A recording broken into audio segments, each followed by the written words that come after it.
ഇവിടെ നോക്കട്ടെ. ഇതെന്ത് പറ്റിയാണ് കാച്ചിക്കുട്ടാ? എന്ത് പറ്റി? ഊഞ്ഞാലേന്ന് ഭയങ്കര സ്പീഡിൽ ആടാനും അതേ ഫോഴ്സിൽ വീഴാനും പ്രാപ്തനായിട്ടുള്ളത് നമ്മുടെ കാശിക്കൂട്ടം മാത്രമാണ്. അതിൻ്റെ ഒരു സിഗ്നലാണ് നിങ്ങൾ നെറ്റത്തി കണ്ടുകൊണ്ടിരിക്കുന്നത് കേട്ടോ. നമ്മളിവിടെ ഒരു സ്വിങ് ഏരിയ ഉണ്ടെങ്കിലും ആ ഭാഗത്ത് പിള്ളേർ എന്തോരത്തെ വെച്ചാൽ ആടും. അപ്പോൾ ഞാൻ പറഞ്ഞു പാറുവിനോടും കുഞ്ഞിനോടും നിങ്ങൾക്ക് വേറെ വല്ല കളി നോക്കിക്കൂടെ, നിങ്ങൾ ഈ കല്ലുകളി കേട്ടിട്ടില്ലേ, കല്ലുകളി കളിച്ചൂടെ. ഞാൻ അതവർക്ക് പഠിപ്പിച്ചു കൊടുക്കായിരുന്നു. ഒരു സമയത്ത് ഇതിൻ്റെ പ്രോ ആയിരുന്നു ഞാൻ, പ്രോ മാസ്റ്റർ ആയിരുന്നു കേട്ടോ.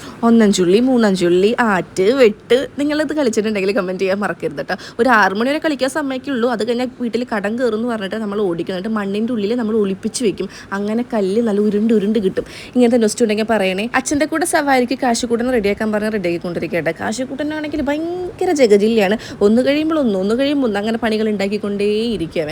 അപ്പോൾ അതേ അച്ഛനും മോനും ദേ സവാരിക്ക് ഇറങ്ങിയിരിക്കുകയാണ്. പുറത്താണെങ്കിൽ കുഞ്ഞും പാറും കൂടിയിട്ട് കല്ലുകളുടെ 1ാം ഭാഗം പഠിച്ചുകൊണ്ടിരിക്കുകയാണ്. ഞാനപ്പോൾ ചെറുതായിട്ട് അവിടെ ഇവിടെ ഒന്ന് ഒതുക്കി വെക്കാമെന്ന് വിചാരിച്ചു. നിങ്ങളെ വീട്ടിൽ ഇങ്ങനെ ന്യൂസ് പേപ്പേഴ്സ് എവിടെയാണ് നിങ്ങൾ സ്റ്റോർ ചെയ്ത് വെക്കുക? നമ്മുടെ വീട്ടിൽ ഇതിൻ്റെ സ്പേസ് മേലിലായിരുന്നു, പിന്നെ അത് പഴയ താഴെയായിട്ട് എങ്ങനെ അറേഞ്ച് ചെയ്ത് വെച്ചിട്ടുണ്ടെങ്കിലും കുറച്ച് കഴിയുമ്പോൾ അത് അങ്ങനെ ഇങ്ങനെ മെസ്സ് ചെയ്തുകൊണ്ടിരിക്കും. ഇതെന്നോട് അച്ഛൻ പറഞ്ഞിട്ട് മേടിച്ചതാണ് കേട്ടോ. അച്ഛൻ എപ്പോഴും ഒരു ആഡ് കണ്ടിട്ട് എനിക്ക് കാണിച്ചു തരികയും ഞാൻ വാങ്ങിക്കുകയും ചെയ്ത സംഭവമാണ്. ഇത് അച്ഛൻ്റെ റെക്കമെൻഡേഷൻ ആണെന്ന് വേണമെങ്കിൽ പറയാം. അപ്പോൾ നമ്മൾ ന്യൂസ് പേപ്പർ ആണെങ്കിൽ എത്രത്തോളം വേണമെങ്കിൽ ഒരുപാട് ന്യൂസ് പേപ്പേഴ്സ് കറക്റ്റ് നമുക്കിങ്ങനെ അലൈൻ ചെയ്ത് വെക്കാൻ പറ്റും. ഏതെങ്കിലും ഒരു മൂലയിൽ വെച്ചാൽ മതി, നീറ്റ്നെസ്സോടുകൂടി അവിടെ ഇരുന്നോളും ചെയ്തോളൂ കേട്ടോ. അപ്പോൾ ആ ഒരു പരിപാടിയൊക്കെ കഴിഞ്ഞ് പിന്നെ നമ്മുടെ ബിസിനസ് പരിപാടിയിലേക്ക് കിടക്കുകയാണ്. ഇന്നിവിടെ ആരും ഇല്ലാത്തത് കൊണ്ട് തന്നെ ഞാൻ ഒറ്റയ്ക്കുള്ളൂ. രാവിലെ തൊട്ട് വൈകുന്നേരം വരെ നമുക്ക് സ്റ്റാഫ് ഉണ്ടായിരിക്കും.